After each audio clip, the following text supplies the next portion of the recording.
మహిళలకు ఉచిత బస్సు ప్రయాణం పథకం పేరు స్త్రీ శక్తి. మహిళా సాధికారత దిశగా మరో అడుగు. పథకానికి మంచి పేరు వచ్చింది. మహిళా ప్రయాణికుల సంఖ్య భారీగా పెరిగింది. పండగలు, పబ్బాలు, సెలవుల సమయంలో మరింత ఎక్కువ. కానీ పెరిగిన ప్రయాణికులకు సరిపడా బస్సులేవి? సిబ్బంది ఎక్కడా? కిటకిటలాడుతున్న బస్సుల్లో కూర్చునే చోటేది? చివరికి ఉచిత ప్రయాణం అక్కర్లేదు, టికెట్ కొంటాం, బస్సులు పెట్టండి మహిళలే అడుగుతున్న పరిస్థితి. కూటమి ప్రభుత్వం మహిళల కోసం ప్రతిష్టాత్మకంగా అమలు చేస్తున్న ఉచిత ఆర్టీసీ బస్సు పథకం స్త్రీ శక్తి సిగపట్లకు వేదికగా మారుతుంది. తగినన్ని బస్సులు, సరిపడా సిబ్బందిని ఇవ్వకపోవడంతో ప్రయాణికులు నానా కష్టాలు పడుతున్నారు. కొత్త బస్సులు కొనడం లేదు, సిబ్బంది సంఖ్య పెరగడం లేదు. పైగా గత ఏడాది ఆగస్టు 15న ఈ పథకం అమలులోకి రాగా ఈ 267 రోజుల్లో సగటున రోజుకొకటి చొప్పున 264 బస్సులు కాలం చెల్లి షెడ్డుకు చేరాయి. ఇదే సమయంలో 617 మంది డ్రైవర్లు, 821 మంది కండక్టర్లు పదవీ విరమణ చేశారు. అంటే మొత్తంగా 1438 మంది రిటైర్ అయ్యారు. ఇక ప్రయాణికుల సంఖ్యేమో ఇబ్బడి ముబ్బడిగా పెరిగింది. స్త్రీ శక్తి పథకం అమలుకు ముందు రోజుకు సగటున 36 లక్షల మంది ఆర్టీసీ సేవలు పొందేవారు. పథకం అమలు తర్వాత రోజుకి 60 లక్షల మంది ప్రయాణిస్తున్నారు. 9 నెలల్లోనే 65 కోట్ల మంది మహిళా ప్రయాణికులు ఆర్టీసీ ఉచిత ప్రయాణ సేవల్ని పొందినట్లు లెక్కలు చెబుతున్నాయి. దీనివల్ల ప్రభుత్వానికి మంచి పేరు రావడం ఎంత నిజమో, ప్రయాణికులకు కష్టాలు పెరగడమూ అంతే నిజం. కొత్త బస్సులు కొనుగోలు చేసి ఇవ్వాల్సిన ప్రభుత్వం ఎలక్ట్రిక్ వాహనాల పాట పాడుతోంది. ఆ బస్సులు వచ్చేదెప్పుడు? వాటికి తగిన మౌలిక సదుపాయాల కల్పన ఎలా? అందులో కెపాసిటీకి మించి ప్రయాణికులను ఎక్కిస్తే బ్యాటరీ బండి లాగుతుందా అనే ప్రశ్నలు ఆర్టీసీ వర్గాల నుంచి వినిపిస్తున్నాయి. ఏపీ రాజధాని అమరావతిలో 100 కోట్ల వ్యయంతో ప్రాంతీయ పాస్పోర్టు కేంద్రం రాబోతుందని కేంద్ర కమ్యూనికేషన్లు, గ్రామీణ అభివృద్ధి శాఖల సహాయ మంత్రి పెమ్మసాని చంద్రశేఖర్ చెప్పారు. ప్రతి పార్లమెంటు నియోజకవర్గంలో ఒక పాస్పోర్ట్ సేవా కేంద్రం ఉండేలా చర్యలు తీసుకున్నామన్నారు. ప్రైవేటు కొరియర్ రంగానికి ధీటుగా తపాలా శాఖను తీర్చిదిద్దేందుకు ప్రణాళికతో ముందుకెళ్తున్నామని తెలిపారు. ప్రతి చోట మార్కెటింగ్ సెల్స్ ఏర్పాటు చేసి చీఫ్ మార్కెటింగ్ స్టాఫ్ ను నియమించామని చెప్పారు. అమెజాన్, ఫ్లిప్కార్ట్ వంటి ఈ-కామర్స్ సంస్థలతో జతకట్టి డెలివరీ సేవలను విస్తృతం చేస్తున్నామని అన్నారు. తపాలా సేవలను ప్రజలకు మరింత చేరువ చేసేలా డాక్ సేవ మొబైల్ యాప్ ను అందుబాటులోకి తెచ్చామన్నారు. దీని ద్వారా ఎక్కడి నుంచైనా సేవలు పొందవచ్చని చెప్పారు. పార్సిల్ ట్రాకింగ్, పోస్టేజ్ క్యాలిక్యులేషన్, ఫిర్యాదుల నమోదు, బీమా ప్రీమియం చెల్లింపుల వంటి సేవలు ఉన్నాయన్నారు. Speed post, registered post, parcel booking సేవలను గంటల తరబడి లైన్లో నిలబడే అవసరం లేకుండా యాప్ ద్వారానే పూర్తి చేసుకోవచ్చున్నారు. పార్సిల్ మెయిల్, బీమా, పొదుపు ఖాతాలు, ఆధార్ సేవలు, ఈకేవైసీ వంటి సేవలన్నీ పోస్టాఫీసులోనే పొందేలా చూస్తున్నామని తెలిపారు. పోస్టల్ రాబడిలో వృద్ధి గత 10 ఏళ్లలో సరాసరి ఏటా 200 కోట్లు మించలేదని, తాను బాధ్యతలు చేపట్టాక ఆ వృద్ధిని 2100 కోట్లకు పెంచినట్లు పెమ్మసాని చెప్పారు. ప్రతి విభాగంలో దాదాపు 30 నుంచి 40% వృద్ధి రేటు నమోదు చేస్తున్నామని చెప్పారు. 24 గంటల్లో ఎన్ని పార్సిల్స్ ఇచ్చాం, 48 గంటల్లో ఎన్ని డెలివరీ అయ్యాయి, రిటర్న్ వచ్చిన పార్సిళ్లకు కారణమేంటనే అంశాలపై మంత్రి జ్యోతిరాదిత్య సింధియా స్వయంగా ప్రత్యేక దృష్టి పెట్టారని తెలిపారు. అస్సాం సీఎంగా హిమంత బిశ్వశర్మ ప్రమాణ స్వీకార కార్యక్రమానికి సీఎం చంద్రబాబు, మంత్రి లోకేష్ హాజరయ్యారు. సోమవారం రాత్రే వారిరువురు గువాహటి విమానాశ్రయానికి చేరుకున్నారు. స్థానిక సంప్రదాయం ప్రకారం స్థానిక నాయకులు వారికి ఘన స్వాగతం పలికారు. గువాహటిలో జరిగిన ప్రమాణ స్వీకార కార్యక్రమంలో వారు పాల్గొన్నారు. పుట్టపర్తిలో advanced medium combat aircraft flight testing centre కు ఈ నెల 15న శంకుస్థాపన జరగనుంది. ఈ కేంద్రం డిఆర్డీఓ, ఏడీఏ ఆధ్వర్యంలో పనిచేస్తుంది. ఈ కేంద్రంలో స్టెల్త్ ఫైటర్స్ అసెంబ్లింగ్, టెస్టింగ్ నిర్వహిస్తారు. ఎంసీఏ ఫైట్ టెస్టింగ్ సెంటర్ పై ఎక్స్లో మంత్రి లోకేష్ చేసిన పోస్టు నెటిజన్లను ఆకర్షిస్తోంది. రాయలసీమలో ల్యాండ్ అయిన ఫైటర్ జెట్ పైలట్ కు లోకేష్ సెల్యూట్ చేస్తున్నట్లు ఉన్న వీడియోకు పుట్టపర్తికి ఈ నెల 15న ఏం వస్తుందో ఊహించండి అంటూ క్యాప్షన్ ను జోడించారు. ఏపీలో అగ్ని ప్రమాదాల నివారణకు ప్రత్యేక చర్యలు చేపట్టాలని హోంమంత్రి వంగలపూడి అనిత సంబంధిత అధికారులను ఆదేశించారు. వెంగళపూడిలోని సచివాలయంలో నిన్న హోంశాఖ ముఖ్య కార్యదర్శి కుమార్ విశ్వజిత్తో కలిసి ఆమె అగ్నిమాపక శాఖపై సమీక్షించారు. సింగపూర్ పర్యటనలో ఆమె తెలుసుకున్న అక్కడి విపత్తు నిర్వహణ విధానాలను మన అగ్నిమాపక శాఖ అధికారులకు వివరించారు. జైళ్లలో ఖైదీలకు మానసిక వైద్య సహాయం అందించేందుకు కార్యాచరణ రూపొందించాలని ఆ శాఖ అధికారులను మంత్రి అనిత ఆదేశించారు. ఆమె జైలు శాఖపై సమీక్షించారు. ఏపీలో స్థానిక సంస్థల ఎన్నికలు నిర్వహించేందుకు తగిన ఏర్పాట్లు చేసుకోవాలని ఆయా శాఖల అధికారులకు రాష్ట్ర ఎన్నికల కమిషనర్ అనిల్ చంద్ర పునేఠా సూచించారు. నిన్న రాష్ట్ర ఎన్నికల కమిషనర్ కార్యాలయంలో పంచాయతీరాజ్ గ్రామీణాభివృద్ధి శాఖ, పురపాలక శాఖల ముఖ్య కార్యదర్శులు, పంచాయతీరాజ్ గ్రామీణాభివృద్ధి శాఖ కమిషనర్ కృష్ణతేజతో ఆయన సమావేశమయ్యారు. ఓటర్ల జాబితాలు సిద్ధమయ్యాయని, నోటిఫికేషన్కు ముందు వాటిని అప్డేట్ చేసుకోవాలని పునేఠా సూచించారు. రాష్ట్ర ఎన్నికల సంఘం కార్యదర్శి మల్లికార్జున పవర్ పాయింట్ ప్రజెంటేషన్ ద్వారా ఓటర్ల జాబితా గురించి వివరించారు. కాకినాడ, శ్రీకాకుళం మున్సిపల్ కార్పొరేషన్ ఎన్నికల ప్రక్రియ గురించి చర్చలు జరిగాయి. బీసీ డెడికేటెడ్ కమిషన్ అధ్యయనంపైన చర్చించారు. ఏపీలో ఉన్నత విద్యాశాఖ వచ్చే విద్యా సంవత్సరం నుంచి అడ్మిషన్లలో కొత్త నిబంధన అమల్లోకి తీసుకురానుంది. ముఖ ఆధారిత హాజరు నమోదుకు అంగీకారం తెలిపితేనే విద్యార్థులకు అడ్మిషన్ ఇవ్వనుంది. 2026-27 విద్యా సంవత్సరం నుంచి ఎఫ్ఆర్ఎస్ ను అమలు చేయాలని ఉన్నత విద్యాశాఖ ఇప్పటికే నిర్ణయించింది. ఎఫ్ఆర్ఎస్ పోర్టల్లో నమోదు చేసుకున్న కాలేజీలకే అఫిలియేషన్స్ పునరుద్ధరిస్తోంది. దీంతో కాలేజీల సిబ్బంది మొత్తం వివరాలను ఎఫ్ఆర్ఎస్ కు నమోదు చేస్తున్నారు. విద్యార్థులకు కూడా అమలు చేయనున్నారు. ఎఫ్ఆర్ఎస్ విధానంలో హాజరుకు అంగీకరించకపోతే వారికి అడ్మిషన్ ఇవ్వరు. కొన్ని కోర్సులకు అసలు తరగతులే నిర్వహించకుండా కొన్ని విద్యా సంస్థలు గోల్మాల్ చేస్తున్నాయి. ముఖ్యంగా బీఈడీ కాలేజీల నిర్వహణ అస్తవ్యస్తంగా ఉంది. పీజీ కోర్సుల్లోనూ హాజరు తక్కువగానే ఉంటుంది. చాలా మంది విద్యార్థులు అడ్మిషన్ తీసుకోవడం తప్ప ఒక్కసారి కాలేజీ ముఖం చూడలేదు. చివరిలో పరీక్షలు రాసి ఉత్తీర్ణులై సర్టిఫికేట్లు పొందుతున్నారు. మాన్యువల్ హాజరులో రికార్డులు తారుమారు చేసి సరిపడా హాజరు చూపిస్తున్నారు. ఈ అక్రమాలకు అడ్డుకట్ట వేసేందుకు ఎఫ్ఆర్ఎస్ ఒక్కటే మార్గమని ఉన్నత విద్యాశాఖ భావించింది. కొత్తగా కాలేజీలు ప్రారంభించాలనుకునే వారికి అధికారులు ఇదే విషయం స్పష్టం చేస్తున్నారు. ఎఫ్ఆర్ఎస్ విధానంలో రోజు ఉదయం, సాయంత్రం విద్యార్థులు, విద్యా సంస్థల సిబ్బంది ముఖ ఆధారిత హాజరు నమోదు చేయాలి. ఐరిస్తో అనుసంధానం చేసి ఫోటోలు తీయడం ద్వారా ఈ హాజరు నమోదవుతుంది. ఆయా కాలేజీలకు జియో ఫెన్సింగ్ రికార్డు చేయడం వల్ల పనిచేసే సిబ్బంది, అక్కడ చదివే విద్యార్థులు అక్కడికి వచ్చి ఎఫ్ఆర్ఎస్ వేస్తేనే అది నమోదవుతుంది. ప్రస్తుతం ప్రభుత్వ ఉద్యోగులకు ఈ విధానం అమలు చేస్తున్నారు. అతి కొద్ది శాఖలకు మినహా అందరూ ఈ విధానంలోనే హాజరు వేస్తున్నారు. దీంతో ప్రభుత్వ ఉద్యోగులు, ఉపాధ్యాయులు హాజరు గణనీయంగా పెరిగింది. సమయపాలన ఖచ్చితంగా పాటిస్తున్నారు. ఇక ఇంటర్ సప్లిమెంటరీ పరీక్షల ఫీజు చెల్లింపునకు బోర్డు మరో అవకాశం కల్పించింది. ఇప్పటికే ఫీజు చెల్లింపు గడువు ముగియగా బుధవారం 5,000 ఫైన్తో ఫీజు చెల్లించవచ్చని తెలిపింది. విద్యార్థుల నుంచి విజ్ఞప్తులు రావడంతో చివరి అవకాశం కల్పించింది. ఇక నైరుతి బంగాళాఖాతంలో అల్పపీడన మంగళవారానికి తమిళనాడు చేరువలోకి వచ్చింది. అక్కడి నుంచి రానున్న 48 గంటల్లో ఈశాన్యంగా పయనించే క్రమంలో బలపడుతుందని, తరువాత దక్షిణ బంగాళాఖాతంలో ప్రవేశిస్తుందని వాతావరణ నిపుణులు వెల్లడించారు. దీని ప్రభావంతో రానున్న 2-3 రోజుల్లో కోస్తా, రాయలసీమలో చెదురుమదురుగా వర్షాలు కురుస్తాయని తెలిపారు. మంగళవారం కోస్తా, రాయలసీమలో అనేక చోట్ల ఎండ తీవ్రత, ఉక్కపోత కొనసాగాయి. పగటి ఉష్ణోగ్రతలు సాధారణం కంటే 2 నుంచి 3 డిగ్రీలు ఎక్కువగా నమోదయ్యాయి. అక్కడక్కడ ఉరుములు, పిడుగులతో వర్షాలు కురిశాయి. ప్రభుత్వ కొనుగోలు కేంద్రాల ధాన్యం, మొక్కజొన్న కొనుగోలుల ప్రక్రియలో ఏమాత్రం నిర్లక్ష్యం వహించినా, పర్యవేక్షణ చేయకపోయినా జిల్లా కలెక్టర్లపై చర్యలు తీసుకోవడానికి వెనకాడబోనని ముఖ్యమంత్రి రేవంత్ రెడ్డి హెచ్చరించారు. ప్రతి ఒక్క అధికారి జవాబుదారీతనంతో పనిచేయాలని ఆదేశించారు. సమస్య తీవ్రతను గుర్తించి జిల్లా కలెక్టర్లు ఎప్పటికప్పుడు సరైన చర్యలు తీసుకోవాలన్నారు. నిన్న ఆయన డిప్యూటీ సీఎం బట్టి విక్రమార్క, మంత్రులు, ప్రభుత్వ ప్రధాన కార్యదర్శి రామకృష్ణరావుతో కలిసి కలెక్టర్లతో వీడియో కాన్ఫరెన్స్ నిర్వహించారు. ధాన్యం, మొక్కజొన్న కొనుగోలులో సమస్యలపై కలెక్టర్లను వివరాలు అడిగి తెలుసుకున్నారు. కొనుగోలు కేంద్రాల్లో రైతులకు ఎలాంటి ఇబ్బందులు కలగకుండా చూడాలని, అధికారులు క్షేత్రస్థాయికి వెళ్లి కొనుగోలు తీరును పరిశీలించాలని ఈ సందర్భంగా ముఖ్యమంత్రి ఆదేశించారు. గోనె సంచులు, హమాలీల కొరత లేకుండా చూడాలన్నారు. కొనుగోలు చేసిన ధాన్యాన్ని ఎప్పటికప్పుడు గోదాములకు తరలించాలని చెప్పారు.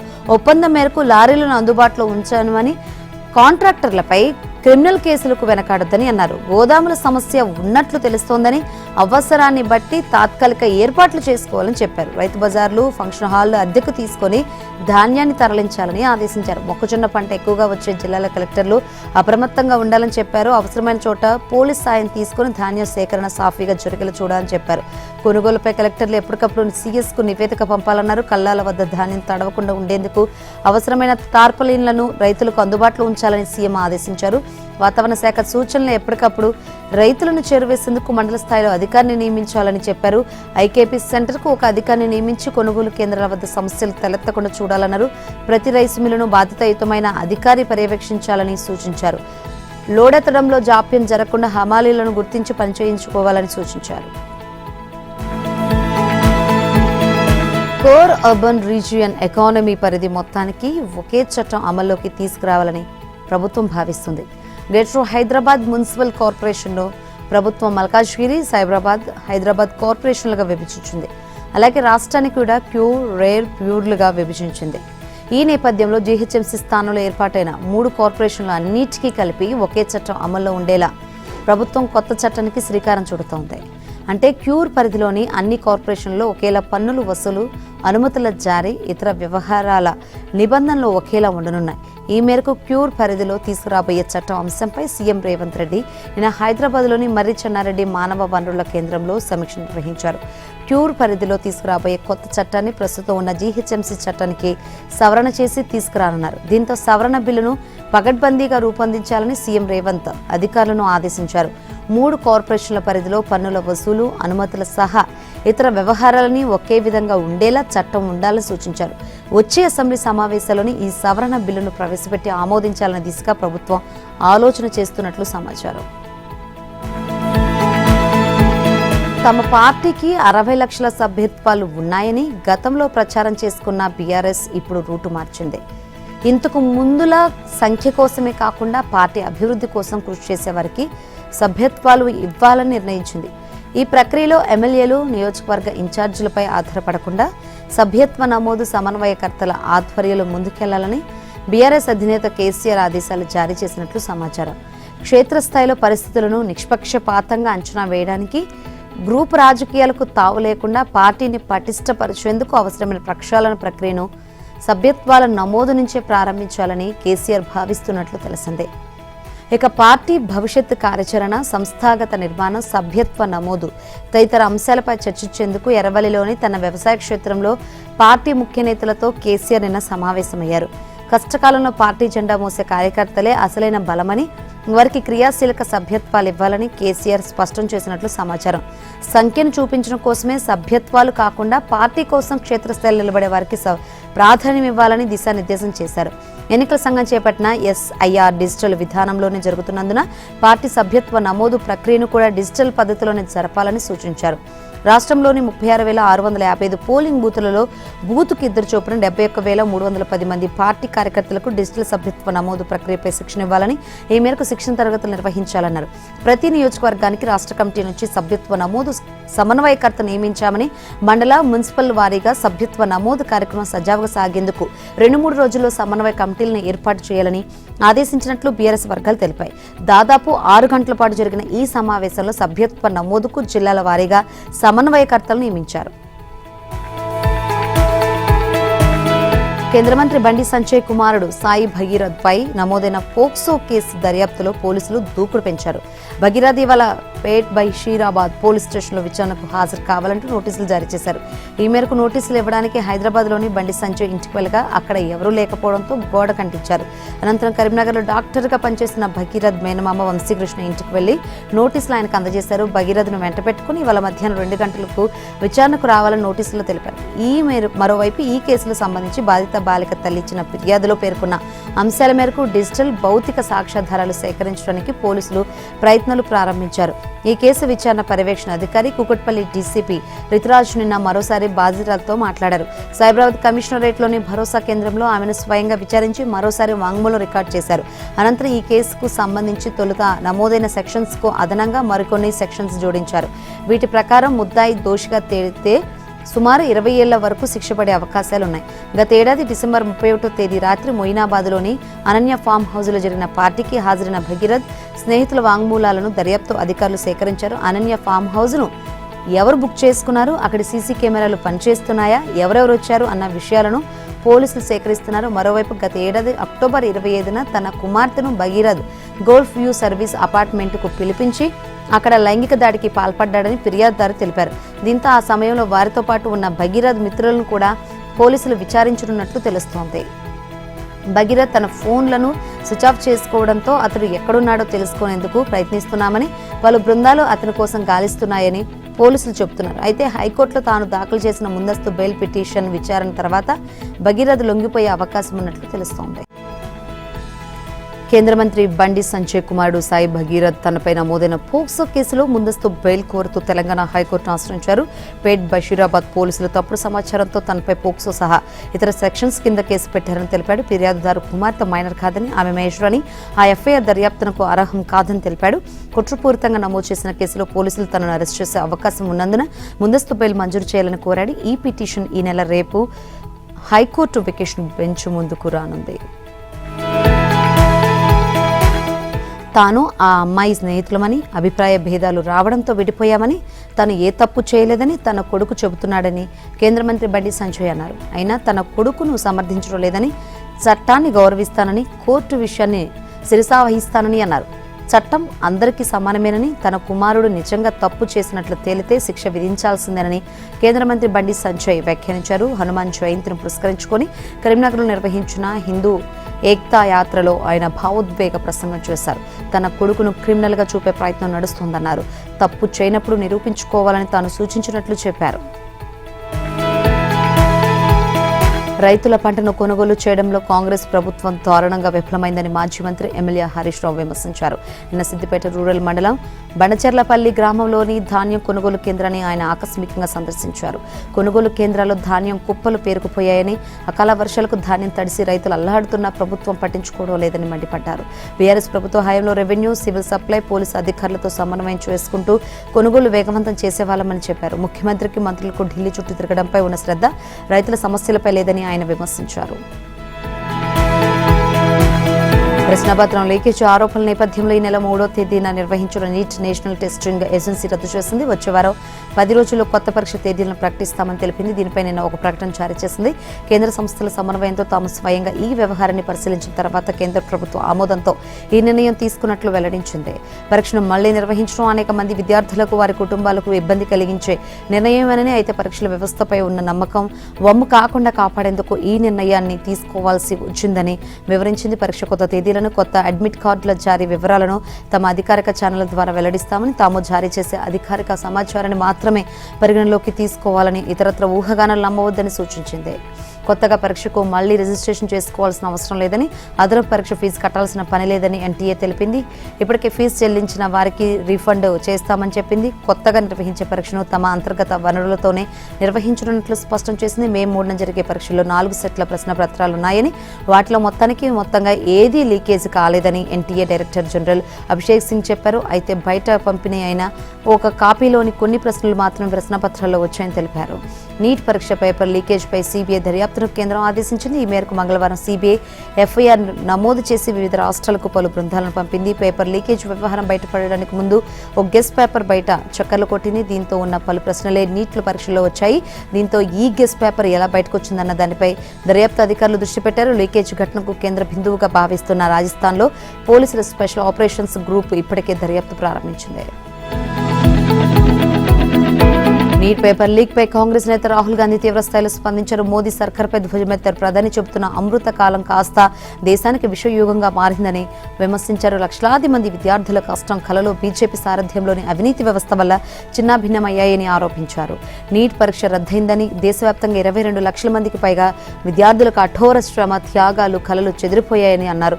లక్షలాది మంది విద్యార్థులు ఈ పరీక్షల కోసం ఎన్నో రాత్రులు మేల్కొని ఉండి చదివారని, ఇందుకు వారికి దక్కిన ప్రతిఫలం పేపర్ లీకేజ్లని ఆగ్రహం వ్యక్తం చేశారు. ఇది కేవలం ఒక వైఫల్యం కాదని, దేశ యువత భవిష్యత్తుపై జరిగిన నేరమని ఎక్స్లో పోస్ట్ చేశారు. ఎన్టీఏ సామర్థ్యంపై అనుమానాలు వ్యక్తమవుతున్నాయని కాంగ్రెస్ నేత జయరాం రమేష్ అన్నారు. నీట్ పరీక్ష లీకేజ్, పరీక్ష రద్దుపై తమిళనాడు మాజీ సీఎం స్టాలిన్ స్పందించారు.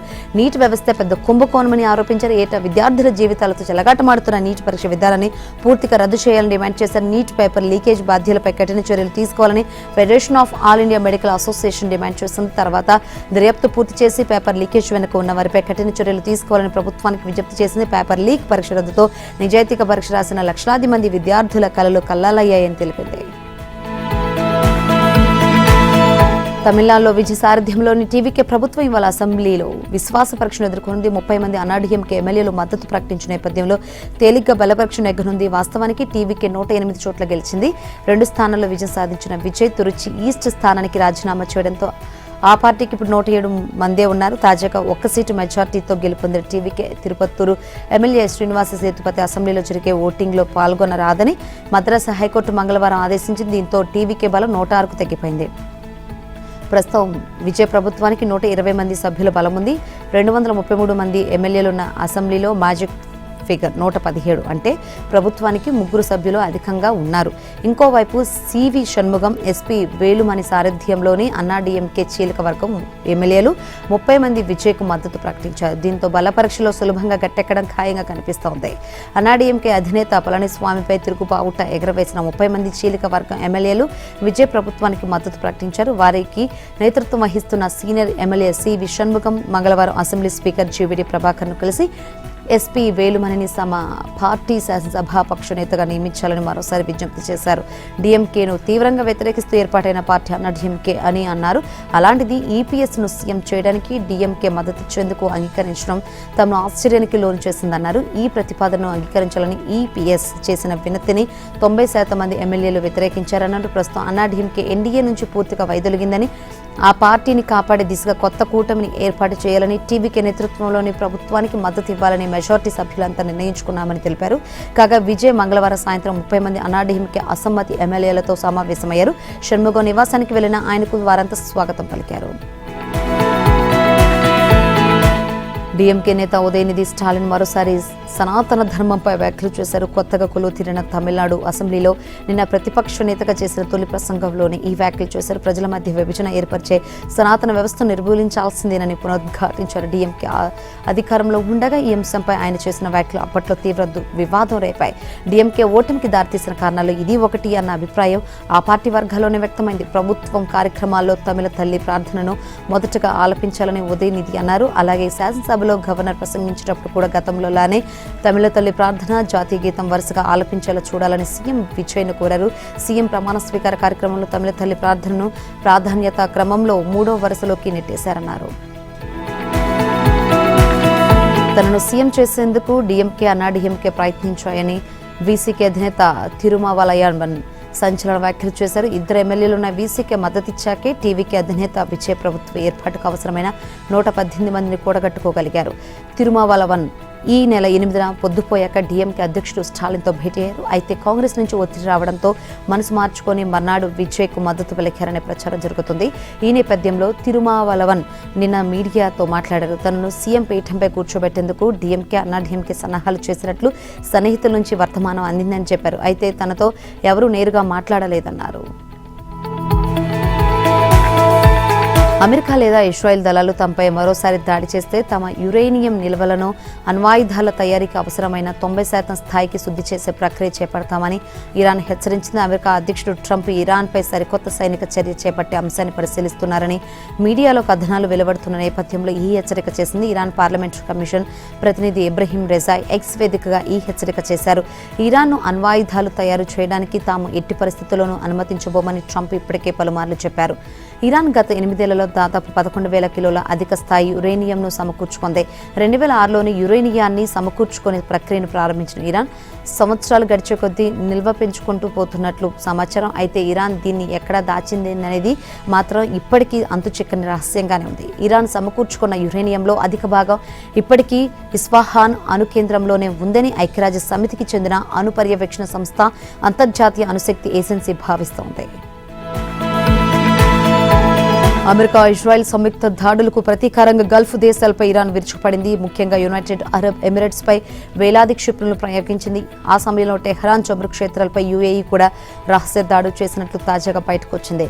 పర్షియన్ గల్ఫ్లోని లవాన్ ద్వీపంలో గల ఇరాన్ కీలక ఆయిల్ రిఫైనరీలు యుఏఈ పలుమార్లు దాడులు చేసింది. దీంతో ఆ చమురు శుద్ధి కేంద్రం వద్ద భారీగా మంటలు చెలరేగాయి. కొన్ని నెలల పాటు పనిచేయలేని విధంగా ఈ రిఫైనరీ ధ్వంసమైనట్లు తెలుస్తోంది. కాల్పుల విరమణ కోసం ఏప్రిల్ 2వ వారంలో ఇరాన్ అమెరికా సంప్రదింపులు జరుపుతున్న సమయంలోనే ఈ ఘటన జరిగినట్లు సమాచారం.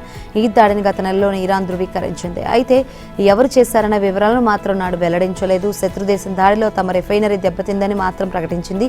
ఆ తర్వాత యుఏఈ కువైట్ పై కష్టాల్లో ఎదుర్కొంటున్నారు. తమ రుచులకు అనుగుణంగా ఆహార వసతి లేకపోవడంతో తీవ్ర ఇబ్బందులు పడుతున్నారు.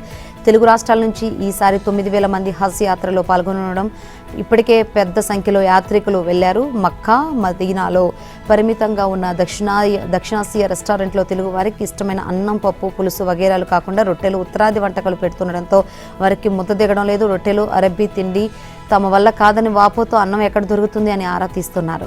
అయితే ఆ దేశాల ప్రభుత్వాలు హజ్ యాత్ర సందర్భంగా తమ భక్తుల కోసం భోజన వసతి కల్పించేందుకు వారి నుంచి అదనంగా కొంత రుసుమును వసూలు చేసి క్యాటరింగ్ ఏర్పాటు చేశాయి. దీంతో భోజన వసతికి సంబంధించిన సమస్యలపై మక్కా, మదీనాలోని భారత దౌత్యవేత్తలు ఇతర అధికారులకు యాత్రికులు ఫిర్యాదు చేస్తున్నారు. పటిష్ట ప్రత్యర్థులను మట్టి కరిపిస్తూ అదరగొడుతున్న గుజరాత్ టైటాన్స్ ప్లే ఆఫ్స్ ముంగిట నిలిచింది. నిన్న సన్ రైజర్స్ హైదరాబాద్తో జరిగిన మ్యాచ్లో పేసర్లు అదరగొట్టిన 82 రన్స్ తేడాతో ఘన విజయం సాధించింది. గిల్ సేనాకి ఇది వరుసగా 5వ విజయం కాగా మొత్తం 16 పాయింట్లతో టేబుల్ టాపర్గా కొనసాగింది. అటు భారీ స్కోర్లతో బెంబేలెత్తించే రైజర్స్ కనీసం 100 పరుగులు కూడా చేయలేక చేతికి పడింది. ఇక రైజర్స్ మిగిలిన 2 మ్యాచ్లను ఖచ్చితంగా గెలవాల్సి ఉంది. ముందుగా బ్యాటింగ్కు దిగిన గుజరాత్ 20 ఓవర్లలో 5 వికెట్లకు 168 పరుగులు చేసింది. ఓ మాదిరి ఛేదన అయినప్పటికీ సన్ రైజర్స్ ఇన్నింగ్స్ పేకమేడను తలపించింది. పిచ్ బౌలర్లను మరింత సహకరించడంతో భీకర బ్యాటింగ్ ఆర్డర్ కలిగిన రైజర్స్ను గుజరాత్ బౌలర్లు వణికించారు. తొలి ఓవర్ మెయింటైన్గా వేసిన pacer Siraj opener head out చేశాడు. ఆ వెంటనే మరో ఓపెనర్ అభిషేక్ను రబాడా బౌల్డ్ చేయడంతో రైజర్స్ షాక్కు లోనైంది. ఆ తర్వాత కూడా వరుస ఓవర్లలో ఇషాన్ కిషన్, స్మరణలను రబాడా అవుట్ చేయడంతో పవర్ ప్లేలో జట్టు 34 పరుగులకే 4 వికెట్లు కోల్పోయి ఓటమి దిశగా సాగింది.